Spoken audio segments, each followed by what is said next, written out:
આ તરફ જામનગરમાં ગેરકાયદેસર બાંધકામ પર દાદાનું બુલડોઝર ફર્યું છે। ઘાંચીની ખડકીમાં ગેરકાયદેસર બાંધકામ પર બુલડોઝર ફેરવી દેવામાં આવ્યું।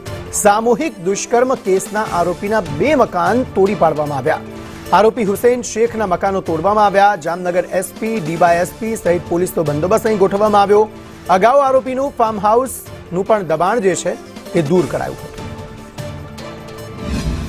જામનગર શહેરમાં આજ આપણે રંગમતી નદી છે, રંગમતી નદીના પટમાં જે ગેરકાયદેસર બાંધકામ બનાવેલા છે અને ઉપાડવા માટે આ જેએમસી દ્વારા એવા સ્પેશિયલ ડ્રાઈવનું આયોજન કરેલ છે અને કાયદાકીય રીતથી બધા નોટિસ આપીને અત્યારે જે ગેરકાયદેસર બાંધકામ છે આના અમારા પોલીસનો એક આરોપી છે।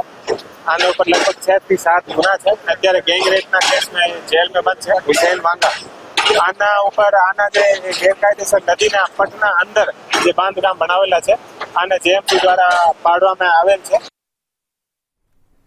આ તરફ સુરતમાં ગોલ્ડ સ્મગલિંગમાં એક પિતા પુત્રની ધરપકડ કરવામાં આવી છે। 64,89,000નું સોનું પિતા પુત્રએ મંગાવ્યાનો ખુલાસો થયો। 7 જુલાઈએ સોનાની પેસ્ટ સાથે 4 લોકો ઝડપાયા હતા। 4 લોકો પાસેથી દુબઈથી સોનું મંગાવ્યાનો ખુલાસો થયો।